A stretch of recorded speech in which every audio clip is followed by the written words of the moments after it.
Hello everyone, देखिए अब chapter 1 start करेंगे हम क्लास 10 साइंस का, जो है केमिकल रिएक्शंस एंड इक्वेशन।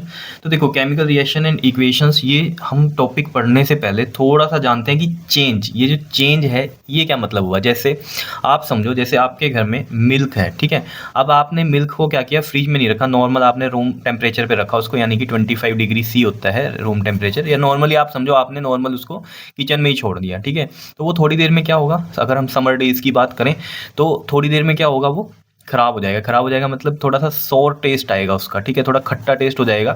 तो यानी कि ये क्या हुआ, चेंज हुआ ना, उसमें खराब हो गया मिल्क और उसका टेस्ट कैसा हो गया, सॉर हो गया थोड़ा, ठीक है। तो ये चेंज हुआ, तो ये पढ़ना पड़ेगा हमें, क्योंकि यहाँ पर क्या हुई है हमारे पास, ये केमिकल रिएक्शंस हुई हैं, ये भी हम पढ़ेंगे पूरा डिटेल में। तो सबसे पहले चेंज का मतलब समझो कि क्या होता है। तो चेंज क्या है, a change is a process in which final state of a substance differ from its initial state, ठीक है। जैसे कि ये मिल्क का एग्जाम्पल था, जैसे आप आइस का एग्जाम्पल लो, आपने आइस को क्या किया, नॉर्मल टेम्परेचर पर रखा, तो वो क्या होगा, ऑब्वियस सी बात है, वाटर में चेंज होगा, है ना। तो यानी कि ये क्या था हमारा, जो था इनिशियली आइस थी, और थोड़ी देर बाद जब हमने रूम टेम्परेचर पे उसे रखा और थोड़ी देर बाद जब देखा उसको, तो वो वाटर बन गया, है ना। तो यानी कि जो फाइनल प्रोडक्ट है वो क्या हो गया, डिफरेंट है फ्रॉम द इनिशियल, ठीक है। तो यही चीज़ है हमारे पास कि जो फाइनल स्टेट है सब्सटेंस की, वो डिफरेंट हो गई इनिशियल स्टेट से, ठीक है। स्टेट का मतलब भी आप समझते ही हो, सॉलिड, लिक्विड, गैस। जैसे हमें पता है आइस क्या हो गई, सॉलिड हो गई, और वाटर क्या हो गया, लिक्विड हो गया। तो इसकी स्टेट चेंज होगी। लेकिन अभी जैसे हमने एग्जाम्पल लिया सॉलिड लिक्विड का, आइस का वाटर में चेंज हो गया, ठीक है। तो इसको बोलते हैं हम फिजिकल चेंज, ठीक है। फिजिकल चेंज क्या, जैसे अपीयरेंस में कोई चीज़ हमें दिख रही है कि चेंज हो रही है, तो वो फिजिकल चेंज है। जैसे आप समझो कोई मोटा है आदमी और कोई पतला है, ठीक है। वो थोड़े दिन बाद पतला हो गया, मान लो एक आदमी की एग्जाम्पल लें हम, पहले मोटा था, फैटी था, ठीक है, और बाद में क्या हो गया, वो पतला हो गया, ठीक है। तो यानी कि यहाँ पर क्या हो, उसके अपीयरेंस में चेंज हो रहा है, तो यानी कि फिजिकल चेंज हुआ, है ना। तो ये आइस वाटर वाला फिजिकल चेंज का एग्जांपल है। और जैसे ये मिल्क वाला एग्जांपल था, ये हमारा केमिकल चेंज का एग्जांपल है, क्योंकि देखने में मिल्क वैसा ही लग रहा है, ठीक है, लेकिन जब उसे टेस्ट करा तो वो सॉर था, यानी कि खराब हो चुका था, है ना। तो वो केमिकल चेंज हुआ। तो इस चीज़ को हम थोड़ा सा और ब्रीफली समझते हैं कि क्लासिफिकेशन ऑफ चेंज क्या है, ठीक है। चेंज दो तरीके के हो सकते हैं, जैसे कि एक फिजिकल चेंज और एक केमिकल चेंज। फिजिकल चेंज का एग्जांपल जैसे मैंने ये आइस वाला बताया आपको, और केमिकल चेंज वाला जैसे मिल्क का एग्जांपल हो गया, ठीक है।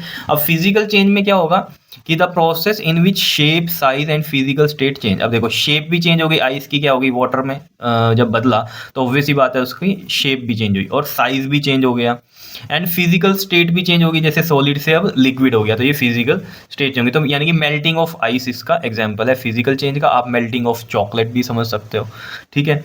सेकंड हम बात करें केमिकल चेंज की, तो दो तरह की क्लासिफिकेशन हुई चेंज में, एक फिजिकल और एक केमिकल चेंज, ठीक है। तो केमिकल चेंज क्या है, the process in which original substance lose their nature and identity. जैसे ये मिल्क था, अब ये ओरिजिनल जो था वो अपना नेचर और आइडेंटिटी लूज कर चुका, ठीक है। जैसे हम मिल्क से हम क्या कर्ड भी बनाते हैं, ठीक है, वो भी क्या है, केमिकल चेंज ही हुआ, है ना। तो कर्ड एक डिफरेंट चीज़ हो गई बिल्कुल मिल्क से, है ना, ये भी आप समझ सकते हो। तो the process in which original substance lose their nature and identity and form new chemical substance along with a change in shape, size and state. Obvious बात है, अगर मैं एग्जांपल दूं मिल्क से कर्ड का, तो इसमें भी क्या हुआ आपके पास, देखो फिजिकल चेंज तो हुए ही है इसमें। मिल्क से जब कर्ड बनेगी तो ऑब्वियस बात है, शेप, साइज और उसकी जो स्टेट है वो चेंज हो ही रही है, ठीक है। लेकिन यहाँ पर साथ में क्या हो गया, केमिकल चेंज भी हुआ है, बिल्कुल डिफरेंट प्रोडक्ट बन गया कर्ड, बिल्कुल डिफरेंट प्रोडक्ट हो गया मिल्क से। अगर हम फिजिकल चेंज में बात करें, तो फिजिकल चेंज में फिजिकल चेंज होता है, सिर्फ केमिकल कोई चेंज नहीं होता। जैसे अगर आप आइस का भी एग्जांपल देखो, जो फॉर्मूला देखोगे, तो वो H2O ही होता है, और वाटर का भी H2O ही होता है। तो केमिकली कुछ चेंज नहीं होता, लेकिन शेप, साइज और उसकी स्टेट चेंज हो गई। लेकिन केमिकल चेंज में क्या होता है, केमिकली चेंज हो जाता है, बिल्कुल डिफरेंट प्रोडक्ट बन जाता है। जैसे इसका एग्जांपल आपने देखा होगा, रस्टिंग ऑफ आयरन। अब रस्टिंग ऑफ आयरन, अब इसकी पूरी एक केमिकल इक्वेशन है, वो हम आगे पढ़ेंगे, लेकिन अभी इतना बात समझो कि आयरन क्या हुआ, एटमॉस्फेरिक कंडीशंस में जब भी वो उसके कांटेक्ट में आया, ठीक है, थोड़े टाइम बाद, तो आयरन में क्या लग जाता है, रस्ट लग जाता है। तो रस्टिंग आयरन बन गया वो, है ना, रस्ट वाला आयरन। तो वो बिल्कुल डिफरेंट प्रोडक्ट बना। अब वो केमिकली भी क्या है, पूरा का पूरा चेंज है, और शेप, साइज तो उसकी चेंज हो ही गई है। जब रस्ट लगेगा तो जंग, जिसे हम बोलते हैं, जंग लग गया लोहे में, ठीक है। बर्निंग ऑफ वुड की जब हम बात करें तो वुड है, उसे जब हमने बर्न किया तो वो भी साथ केमिकल चेंज हो गया, जब कंबशन हो रही है, जला रहे हैं किसी चीज़ को, ठीक है। तो यहाँ पर वुड को जब जलाया तो वो क्या बन गई, ऐश बन गई। तो ये जो प्रोडक्ट है बिल्कुल डिफरेंट है, ठीक है ना, ओरिजिनल से बिल्कुल डिफरेंट है। इसकी जो प्रॉपर्टीज है जो हमने लिखा है कि original substance lose their nature and identity. अब ऐश है, ऐश क्या है, अब वो अपनी आइडेंटिटी लूज कर चुकी है वुड वाली, समझ रहे हो, एक न्यू आइडेंटिटी आ गई उसकी, न्यू केमिकल सब्सटेंस बन गया। तो ये क्या है, हमारे पास केमिकल चेंज है। क्लियर है, इतनी बात समझ में आ गई होगी, ठीक है। जैसे कि हम इसमें ना कुछ एग्जांपल ले लेते हैं क्वेश्चन के तौर पे कि इसमें से आपको बताना है कि फिजिकल और केमिकल चेंज क्या है, ठीक है। तो देखो मेल्टिंग ऑफ आइस अभी मैंने आपको बताया, ये तो क्या हो गया हमारा फिजिकल चेंज हुआ, ठीक है। Burning of candle, burning of candle का अच्छा एग्जाम्पल है। आप देखो इसमें बर्निंग ऑफ कैंडल का आप सोचो जरा, देखो अब बर्निंग हो रही है, ठीक है, कैंडल बर्न हो रही है, बर्न हो रही है मतलब यहाँ जल रही है, कंबशन भी हो रहा है यहाँ, तो केमिकल चेंज तो हो ही रहा है यहाँ पर, ठीक है, केमिकल चेंज तो हो ही रहा है। साथ ही साथ क्या हो रहा है यहाँ पर, अगर आप यहाँ पर देखोगे तो ये जो है जो हम बोल रहे हैं इसके अंदर, ये जो कैंडल का जो वैक्स है ना, मोम है जो, ये भी तो पिघल रहा है ना, ये भी पिघल रहा है, तो इसमें फिजिकल चेंज भी आ रहा है, तो ये फिजिकल चेंज भी है। क्लियर है इतनी बात या नहीं, ठीक है। तो केमिकल चेंज भी आ रहा है उसमें और फिजिकल चेंज भी आ रहा है, इतनी बात समझ पा रहे हो, केमिकली चेंज तो हो ही रहा है, फिजिकली चेंज भी हो रहा है क्योंकि ये मोम पिघल रहा है यहाँ पर, ठीक है। तो ये बर्निंग ऑफ कैंडल में दोनों चीज़ें आएंगी हमारी कि केमिकल भी है एंड फिजिकल भी है। क्लियर है इतनी बात या नहीं, बताओ कोई दिक्कत इसमें, ठीक है। तो केमिकल चेंज भी हो रहा है और फिजिकल चेंज भी, दो चेंज हो रहे हैं इसके अंदर, क्योंकि ये बर्निंग तो चलो हो ही रही है यहाँ पर, लेकिन इस बर्निंग की वजह से जो ये वैक्स अलग से पिघल भी तो रहा है ना उसकी हीट की वजह से, तो इसकी शेप साइज अलग हो रहा है यहाँ पर वैक्स का जो हो रहा है, ठीक है ना, तो फिजिकल चेंज भी आ रहा है। रस्टिंग ऑफ आयरन ऑब्वियसली बात है, ये अभी हमने पढ़ा, यहाँ पर क्या है, केमिकल चेंज हो रहा है, ठीक है। तो ये जो केमिकल चेंज का हमने अभी बात की थी इसके अंदर, ठीक है ना, तो केमिकल चेंज में क्या हो रहा है, आपका न्यू सब्सटेंस बनता है, जैसे कि रस्टिंग ऑफ आयरन, एक नया ही सब्सटेंस बन गया और ओरिजिनली जो उसकी आइडेंटिटी थी वो लूज हो गई, ठीक है ना, आयरन की, तो केमिकल चेंज हुआ। Tearing of paper, obviously paper को ऐसे फाड़ दिया आपने, तो जब पेपर को आपने फाड़ दिया तो उसकी शेप साइज चेंज हो गई, तो ये क्या है, फिजिकल। तो इतनी बात समझो, फिजिकल चेंज में क्या हो रहा है, कोई केमिकल चेंज नहीं हो रहा है, फिजिकली सिर्फ वो चेंज हो रहा है।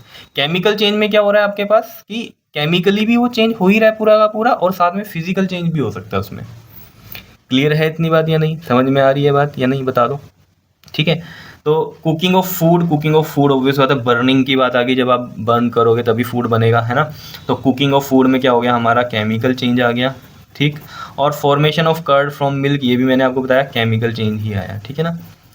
तो याद रखने वाली बात क्या है, फिजिकल और केमिकल चेंज में क्या है कि फिजिकल चेंज वो चेंज है जिसमें कि शेप साइज और उसकी स्टेट चेंज होती है, ठीक है, और कोई केमिकल चेंज नहीं होता फिजिकल चेंज में। जैसे मेल्टिंग ऑफ आइस की बात की हमने, आइस से वाटर बना, तो केमिकल कुछ चेंज नहीं हुआ, सिर्फ फिजिकल चेंज हुआ, उसकी अपीयरेंस चेंज हुई, सॉलिड से लिक्विड बना, ठीक है।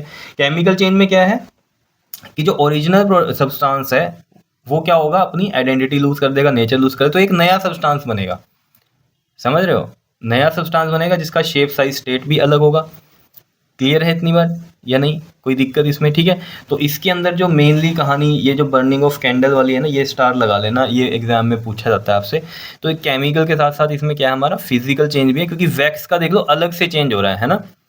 एक पर्टिकुलर जो सब्सटेंस, आयरन की बात करी हमने, रस्टिंग ऑफ आयरन बन रही है, ठीक है, या जैसे मिल्क से क्या बन गई हमारी, कर्ड बन गई, तो ऑब्वियसली बात है वो केमिकल चेंज तो हो ही रहा है उसमें, लेकिन साथ में उसकी क्या होती है, जो शेप साइज है वो भी चेंज हो रहा है, लेकिन वो केमिकल की वजह से ही हो रहा है, केमिकली चेंज की वजह से ही हो रहा है।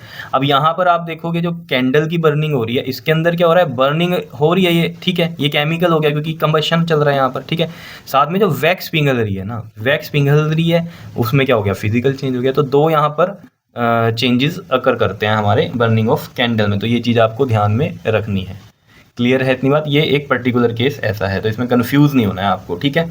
क्लियर है। कई बच्चे ये कहते हैं इसमें कि जब केमिकल चेंज हो रहा है तो शेप साइज स्टेट तो चेंज हो ही रही है, वो ठीक है, लेकिन वो केमिकली ही है ना, एक पर्टिकुलर सब्सटेंस की। अब यहाँ पर क्या हो रहा है, कंबशन अलग चल रहा है, कंबशन अलग चल रहा है, और ये वैक्स कैंडल का साइज अलग से हो रहा है, तो ये फिजिकल चेंज में आ रहा है और यहाँ कंबशन केमिकल चेंज में आ रहा है, तो आपको ऐसे समझना है, ठीक है। रस्टिंग ऑफ आयरन एक प्रॉपर पूरा केमिकली चेंज है, ठीक है, क्योंकि वहाँ पर क्या हो रही है, रिएक्शंस हुई है, केमिकली रिएक्ट करा है आयरन, ठीक है, और वो आगे हम पढ़ेंगे। तो वहाँ पर क्या हुआ है, उसके अंदर शेप साइज वो तो चेंज हुआ ही है, ठीक है, लेकिन क्या हुआ है, वो प्रोडक्ट बिल्कुल अपनी लूज कर गया प्रॉपर्टी, ठीक है, आयरन से वो क्या बन गया हमारा, रस्टिंग आयरन बन गया। क्या इतनी बात क्लियर है या नहीं है? लेकिन वो केमिकल चेंज की वजह से ही सब कुछ हो रहा है उसके अंदर। ठीक है, और बर्निंग ऑफ कैंडल के अंदर क्या हो रहा है, ये बर्निंग अलग चल रही है, वो केमिकल चेंज हो गया, और ये जो वैक्स पिंगली और वैक्स का जो साइज या इस कैंडल का साइज अलग हुआ, वो क्या है, फिजिकल चेंज हुआ। क्या इतनी बात क्लियर है या नहीं है, बता दो।